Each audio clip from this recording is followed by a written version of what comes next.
Coucou tout le monde. L'homme, par rapport aux animaux, il est le seul des animaux qui a une connexion possible avec l'esprit. L'esprit, c'est l'éternité, c'est le tout et le rien. C'est cette énergie vitale universelle, ce dynamisme, c'est le verbe qui crée. Donc un peu difficile à donner un mot à quelque chose qui n'est pas créé, c'est l'incréé.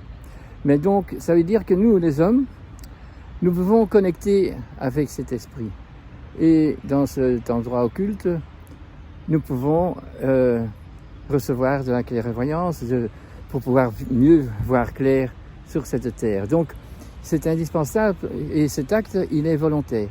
Il faut que chacun pour soi fasse ces connexions-là, parce que se connecter à l'esprit, prendre la partie spirituelle de notre présence, fait que notre présence vaut la peine.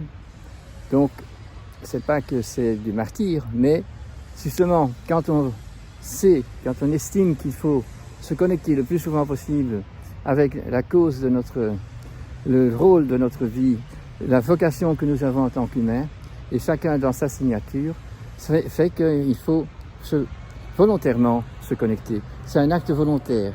Et cet acte volontaire nous fait estimer dans tout ce que ça vaut. Tandis que l'animal, il vit spontanément, affectivement, mais il suit son instinct.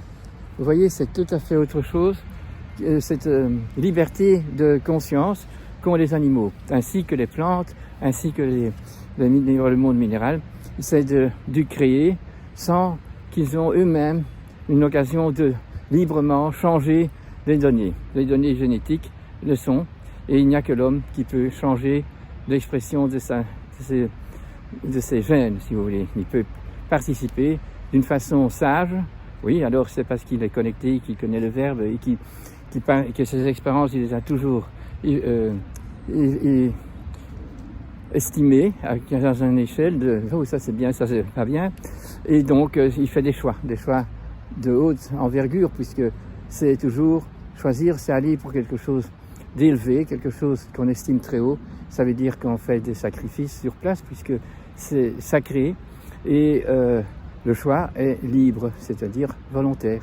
J'ai choisi de ne pas manger des produits qui sont pleins de conservants. Eh bien, je ne prends pas le produit qui a du bon goût peut-être, parce que je sais que j'ai estimé et que je sais que c'est un poison, que c'est une trahison pour mon corps, c'est une trahison pour le monde autour de nous.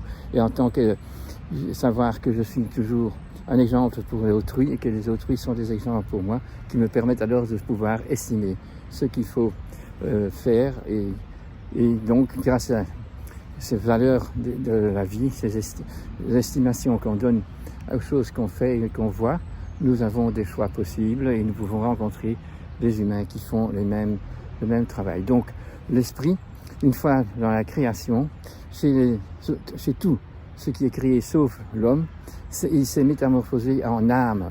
Donc il a animé de la matière, puisque donc la matière minérale par exemple elle est vitale, mais elle n'est pas vivante. Elle va être résorbée par les plantes, et les plantes donc rendent le minéral vivant. Et une fois qu'il est végétal, il devient végétatif dans l'animal. Et donc nous avons toujours un cycle qui continue tout le temps et toujours. Ça veut dire que quand vous faites du mal à une plante, que vous la contaminez de quelque chose, eh bien, elle va être mangée par un animal, par nous aussi, et elle va contaminer le corps qui devrait être sain si on a fait les bons choix. Les animaux font toujours le bon choix, sauf s'ils sont empêchés, parce que leur épigénétique n'est pas juste et que l'homme n'estime pas les choses à la bonne valeur, ce qui fait que... Je m'excuse, j'étais en train de me filmer, je voulais filmer mes animaux qui sont ici, en train de vraiment savoir qu'ils forment un groupe, même un groupe qui s'agrandit et qui change, puisque les animaux ne sont pas toujours tous les 4 ensemble. Nous voyons les animaux qui sont quand même, ils font spontanément ce qu'ils veulent, mais malgré tout, ils ne vont pas n'importe où. Ils attendent et ils regardent le messager qui doit être le maître, le berger. Merci.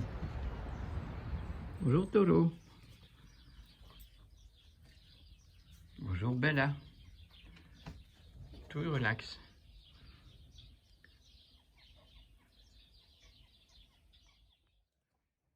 Voilà Margot, dans cette soirée, elle est prête à mettre bas.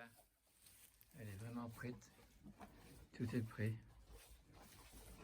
Mais les contractions n'ont pas encore commencé. Les os sont pas encore cassés. Et voilà, donc ça veut dire la veille. On va veiller la nuit pour être à temps, pour l'aider quand il faut. Voilà, donc on n'aura pas de discours sur les chevaux aujourd'hui. Et on a déjà beaucoup à réfléchir sur les différences entre le corps des plantes, le corps des animaux et différemment le corps humain. Donc le corps des animaux, c'est donc de la matière animée. Donc animée, c'est l'âme. Donc l'âme, oui, c'est donc corps et âme pour l'animal et la plante.